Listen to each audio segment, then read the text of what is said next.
Hi friends, எல்லாருக்கும் வணக்கம். இந்த வீடியோவில் நம்ம எதை பற்றி பார்க்க போனால் அங்கன்வாடி ரெக்குயர்மெண்ட் 2025 அங்கன்வாடி ரெக்குயர்மெண்ட்டுக்கான அமைப்பாளர், உதவியாளர் மற்றும் சமையலர் இவங்களுக்கு இன்டர்வியூவில் என்ன மாதிரியான கொஷின்ஸ் எல்லாம் கேட்பாங்க, என்ன மாதிரியான கொஷின்ஸ் நம்ம படிக்கலாம். அதுக்கப்புறம் தொடர்ந்து அடுத்தடுத்த இன்டர்வியூவில் ஒரே மாதிரியான கொஷின்ஸ் எல்லாம் கேட்டுகிட்டே வராங்க. அது என்ன மாதிரியான கொஷின்ஸு அப்படின்றதே தான் இந்த வீடியோவில் நம்ம பார்க்க போகிறோம். நம்மளோட சேனலை நீங்கள் ஃபஸ்ட் டைம் பார்க்குறீங்க அப்படின்னா சேனலை சப்ஸ்கிரைப் பண்ணிட்டு பாருங்கள். மேலும் அங்கன்வாடி சம்மந்தமான அனைத்து தகவலுக்கும் நம்மளுடைய சேனலை ஃபாலோ பண்ணிக்கோங்க. இப்போ வாங்க நம்ம வீடியோக்குள்ளே போகலாம். அதாவது பார்த்திங்கன்னா, தமிழக அரசு தற்போது ஏப்ரல் மந்தில் அங்கன்வாடி ரெக்குயர்மெண்ட்டில் ஒவ்வொரு மாவட்டங்களுக்கும் தனித்தனியான வேக்கன்சிஸ் விட்டுருக்காங்க. கிட்டத்தட்ட பார்த்திங்கன்னா 7000க்கும் மேலே வேக்கன்சி விட்டுருக்காங்க. ஒவ்வொரு மாவட்ட வாரியாகவே நமக்கு வேக்கன்சி விட்டுருக்காங்க. இதில் அப்ளிகேஷன்ஸ் ஃபில்லப் பண்ணுறது எப்படி அப்படின்றத ஆல்ரெடி நம்மளுடைய சேனலில் போட்டிருக்கோம். மேலும் நான் இந்த வீடியோலையும் உங்களுக்கு சொல்கிறேன். அப்ளிகேஷன்ஸ் நம்ம அங்கங்கே நம்ம அருகாமையில் உள்ள அங்கன்வாடி மையத்திலேயே நம்ம அப்ளிகேஷன்ஸ் நம்மளுடைய மாவட்டத்துக்கு, நம்மளுடைய ஏரியாவுக்கு எத்தனை வேக்கன்சி இருக்குது அப்படின்றத அந்த அங்கன்வாடி மையத்திலேயே நீங்கள் போய் கேட்டு தெரிஞ்சுக்கலாம். ஸோ இதை கண்டிப்பாக மிஸ் பண்ணிடாதீங்க. நீங்கள் 10th 8th 5th நீங்கள் என்ன படிச்சிருந்தாலுமே பெண்கள் கண்டிப்பாக விண்ணப்பிக்கலாம். பார்த்திங்கன்னா முழுக்க ஒரு கவர்மெண்ட் ஜாப்புங்க. ஈஸியாக நமக்கு வேலை கிடைக்கிறதுக்கான வாய்ப்பு இருக்குது. இதில் பெண்கள் மட்டும்தான் விண்ணப்பிக்க முடியும். ஒவ்வொரு மாவட்டங்களுக்குமே தனித்தனியான வேக்கன்சிஸ் கொடுத்துருக்குறாங்க. ஸோ இப்போ வாங்க நம்ம இன்டர்வியூவில் என்னென்ன கொஷின்ஸ் எல்லாம் கேட்குறாங்க, எப்படி பேசுகிறாங்க, எப்படி நம்ம பிஹேவ் பண்ணணும் அப்படின்றத பார்க்கலாம். ஃபஸ்ட் ஆஃப் ஆல் பார்த்திங்க அப்படின்னா, நம்ம உள்ள இன்டர்வியூ ஹாலுக்குள்ளே போனோம் அப்படின்னா நம்மளுடைய பேர், நம்ம என்ன பேர், எந்த ஊர்லேருந்து வந்திருக்கோம், நம்மளுடைய அட்ரஸ் என்ன அப்படின்றது தான் கேட்காங்க. நீங்கள் அந்தந்த மாவட்டத்துக்குமே போனாலும் ஒவ்வொரு மாவட்டத்துலேயும் பார்த்திங்கன்னா நிறைய கிராமப்புறங்கள் இருக்குது. அந்தந்த கிராமத்தில் உள்ள அட்ரஸ் தான் கேட்பாங்க. கண்டிப்பாக நம்மளுடைய அட்ரஸ் நமக்கு தெரிஞ்சுக்கணும். அடுத்ததாக பார்த்திங்கன்னா, இந்த வேலைக்கு நீங்கள் 8th 5th எல்லாருமே 8th ஸ்டாண்டர்டோ 5th ஸ்டாண்டர்டோ படிச்சுட்டு இன்டர்வியூவுக்கு போயிருக்க மாட்டோம். எல்லாருமே கண்டிப்பாக ஒரு டிகிரி முடித்தவங்க, 2 டிகிரி முடித்தவங்க கூட இந்த வேலைக்கு பெண்கள் அப்ளை பண்ணலாம். ஸோ அவங்க ஃபஸ்ட்டு என்ன கேட்பாங்க அப்படின்னா, எதற்காக இந்த வேலை நீங்கள் சூஸ் பண்ணீங்க, அதற்கான பதில் நீங்கள் சொல்கிற மாதிரி இருக்கும். நம்ம டிகிரி படிச்சுட்டு நம்ம 8th லெவல்லையோ 10th லெவல்லையோ நம்ம அப்ளை பண்ணி இன்டர்வியூக்கு போயிருப்போம். ஸோ கண்டிப்பாக இதை கேட்பாங்க, எதற்காக இந்த வேலையை நீங்கள் சூஸ் பண்ணீங்க அப்படின்னு கேட்குறதுக்கு நிறையவே சான்ஸ் இருக்குது. இந்த கேள்வி பார்த்திங்கன்னா எல்லாரையுமே கேட்குறாங்க. ஒரு இன்டர்வியூ ஹாலுக்குள்ளே போனால் எதுக்காக இந்த வேலையை நீங்கள் சூஸ் பண்ணீங்க, ஏன் நீங்கள் அங்கன்வாடி அமைப்பாளராக சமையல்லாம் வரணும் அப்படின்னு நினைக்கிறீங்க அப்படின்னு சொல்லி எல்லாருமே கேட்குறாங்க.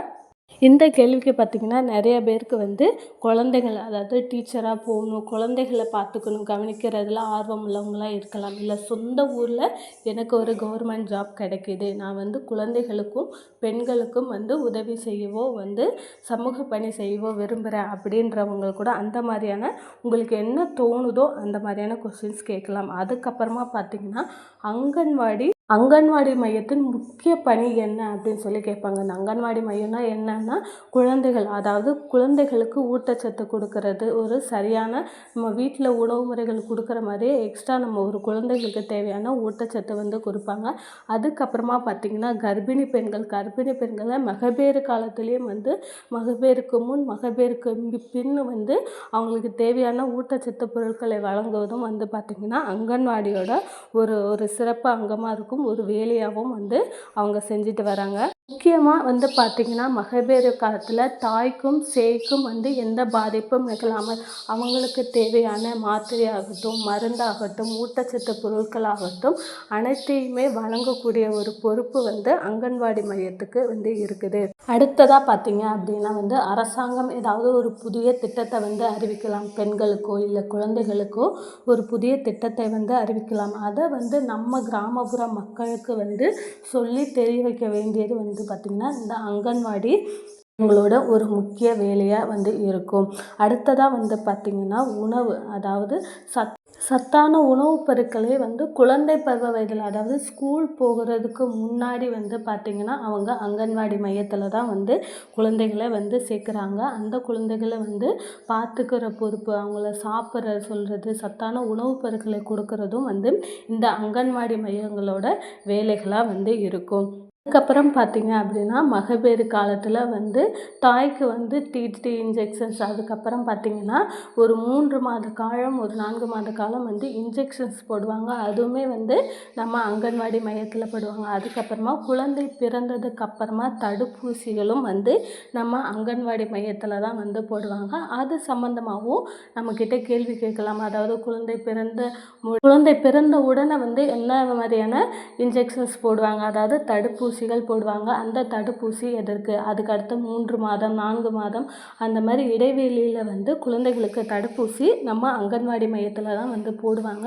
அது என்னென்ன தடுப்பூசி, எத்தனை மாத இடைவெளியில் வந்து போடுறாங்க அப்படின்றதையும் கண்டிப்பாக தெரிஞ்சு வச்சுக்கோங்க. அது மாதிரியான கேள்விகளும் வந்து கேட்பாங்க, கண்டிப்பாக வந்து கேட்பாங்க. இது வந்து ஒரு முக்கியமான விஷயம். தாய்க்கு என்ன ஊசி போடுறாங்க, குழந்தைகளுக்கு என்ன ஊசி போடுறாங்க, மகப்பேறு காலத்தில் வந்து என்ன மாதிரியான தடுப்பூசிகள்லாம் வந்து அங்கன்வாடி மையத்தில் ஸ்பெசிஃபிக்காக போடுறாங்க அப்படின்றதையும் தெரிஞ்சு வச்சுக்கணும். அதுக்கப்புறம் பார்த்திங்கன்னா குழந்தைகளுக்கு தடுப்பூசி மாதம் எந்தெந்த நாட்களில் வந்து போடுறாங்க, புதன்கிழமை போடுறாங்களா, வெள்ளிக்கிழமை போடுறாங்களா, முகாம்கள் வந்து எப்போ போடுறாங்க அப்படின்றதையுமே வந்து கேள்விகளாக கேட்குறதுக்கு வாய்ப்பு இருக்குது. ஸோ அதையுமே வந்து நம்ம தெரிஞ்சு வச்சுக்கிறது நல்லது.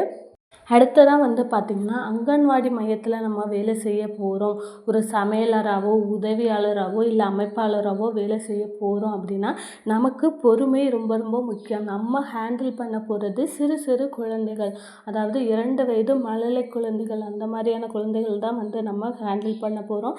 ஸோ நமக்கு பொறுமை ரொம்ப ரொம்ப முக்கியமான விஷயம். நம்மக்கிட்ட பொறுமை நிறையா இருக்குதா, அவங்க கேட்குற கேள்விக்கு நம்ம பொறுமையாக பதில் சொல்கிறோமா அப்படின்றதையுமே வந்து நம்மளை செக் பண்ணுவாங்க. இதுக்கப்புறமா வந்து பார்த்திங்கன்னா நமக்கு பிறந்த குழந்தை வந்து எவ்வளவு எடை இருக்க வேண்டும், அதுக்கப்புறம் பார்த்திங்கன்னா 10 மாதங்களில், 1 வயதில், 2 வயதில் எவ்வளோ வந்து எடை இருக்கணும், எவ்வளோ ஹைட் இருக்கணும் அப்படின்றதையும் நம்ம கண்காணிக்கணும். அதுக்கான வேலையும் வந்து நமக்கு உண்டு. அது சம்மந்தமான கேள்விகளும் வந்து கேட்பாங்க.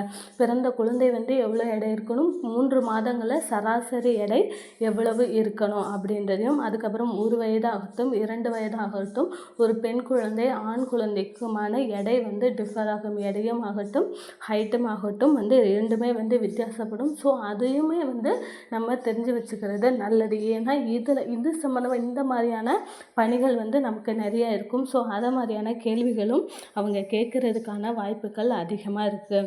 அடுத்தடுத்த வீடியோக்களில் பார்த்திங்கன்னா மேலும் என்னென்ன மாதிரியான புது புது விஷயங்கள், புது புது கேள்விகள் கேட்பாங்க, வேறு என்னென்ன கேள்விகள் வந்து ஆல்ரெடி கேட்டிருக்காங்க அப்படின்றதையும் நான் அடுத்தடுத்த வீடியோவில் வந்து சொல்கிறேன். நம்மளுடைய சேனல் உங்களுக்கு பிடிச்சிருந்தா கண்டிப்பாக வந்து நம்மளுடைய சேனலை சப்ஸ்கிரைப் பண்ணுங்கள் ஃப்ரெண்ட்ஸ். தேங்க்யூ.